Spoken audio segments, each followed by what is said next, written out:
আর মাত্র কয়েকটা দিন পরেই পুজো, আর এই পুজোর আগে পুরো মুখের মধ্যে ট্যান পড়ে গিয়েছে, চটজলদি মুখের মধ্যে জেল্লা ফিরে পেতে চাও, অথচ হাতে একটুখানিও সময় নেই, তাহলে বলবো আপনাদের ব্যস্ত সময় থেকে একটুখানি সময় বের করে বাড়িতে বসেই কিন্তু অল্প খরচে করে নিতে পারেন পার্লারের মতো গ্লোয়িং ডিট্যানিং ফেসিয়াল। আর যার ফলে কিন্তু পুজোর আগে আপনাদের ত্বকের মধ্যে থেকে সমস্ত ট্যান উঠে গিয়ে ত্বক হবে অনেক বেশি উজ্জ্বল এবং গ্লোয়িং। আর তার জন্য প্রয়োজন কিন্তু একটুখানি কফি পাউডার।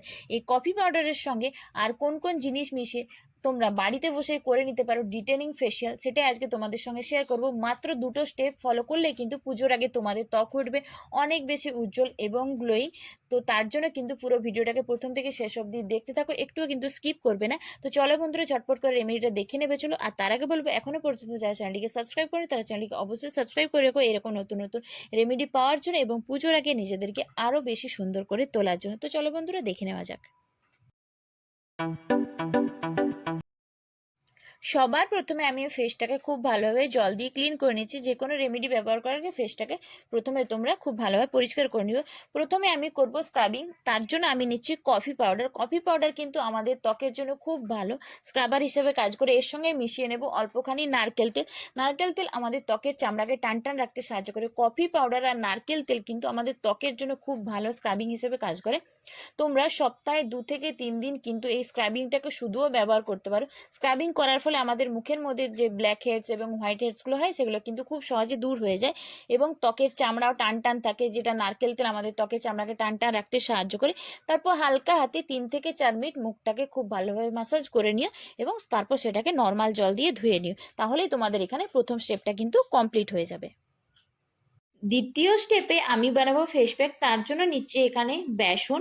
রান্নার যে গুঁড়ো বেসন আমরা বাড়িতে ব্যবহার করি সেটাই আমি নিয়েছি। তার সঙ্গে মিশিয়ে নিয়েছি অল্প পরিমাণ মুলতানি মাটি।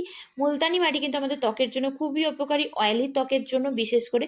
তারপর আমি এর সঙ্গে মেশাচ্ছি কফি পাউডার। কফি পাউডার কিন্তু তোমাদেরকে এখানে অবশ্যই করে নিতে হবে, দুটো স্টেপেই কিন্তু তোমাকে কফি ব্যবহার করতে হবে। তারপর আমি 3টে উপাদানকে খুব ভালোভাবে মিশিয়ে নিচ্ছি। এর সঙ্গেও কিন্তু তোমাদেরকে আরও দুটো জিনিস মেশাতে হবে। তো এরপর আমি এর সঙ্গে মেশাচ্ছি মধু। বাজারজাত যে মধু হয় সেই মধুটাই আমি এখানে ব্যবহার করছি। এরপর আমি এটাকে গোলাপ জল দিয়ে খুব ভালোভাবে মিশিয়ে নেব। গোলাপ জল যদি তোমাদের কাছে না থাকে সেক্ষেত্রে তোমরা নর্মাল জল কিংবা কাঁচা দুধও কিন্তু ব্যবহার করতে পারো। তারপর আমি সবকটা মিশ্রণকে খুব ভালোভাবে মিশিয়ে নিয়ে একটা ফেস প্যাকের আকারে বানিয়ে নিচ্ছি।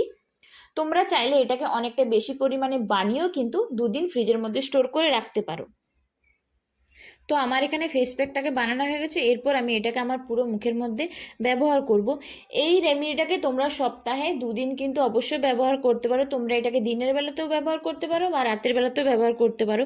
ফেসের সঙ্গে সঙ্গে তোমরা এটা হাতে, পায়ে, গলাতে, যে জায়গাতে তোমাদের ট্যান পড়ে গিয়েছে সেখানেই কিন্তু তোমরা এটাকে ব্যবহার করতে পারো। তারপর এটা পুরো মুখের মধ্যে লাগিয়ে 15 থেকে 20 মিনিট রেখে দেবে। যখন দেখবে এটা শুকনো হয়ে গেছে তারপর এটাকে তোমরা নর্মাল জল দিয়ে ধুয়ে নিও। প্রথমবার ব্যবহার করার পরেই তোমরা দেখতে পাবে তোমাদের ত্বকের মধ্যে কতটা পরিবর্তন এসেছে। তো আমার এটা 15 থেকে 20 মিনিট রাখা হয়ে গেছে। এরপর আমি এটাকে খুব ভালোভাবে একটা টিস্যু সাহায্যে ক্লিন করে নর্মাল জল দিয়ে ফেসটাকে ওয়াশ করে নিয়েছি। আর সব শেষে তোমরা যে কোনো ধরনের একটা টোনার কিংবা ময়শ্চারাইজার কিন্তু অবশ্যই ব্যবহার করো। আমি এখানে আমার পছন্দ মতো টোনার ব্যবহার করেছি। তো এটাই ছিল আজকের একটা ছোট্ট রেমেডি। ভিডিওটা ভালো লাগলে অবশ্যই চ্যানেলটিকে সাবস্ক্রাইব করে রেখো এবং কেমন লাগলো সেটা জানিও।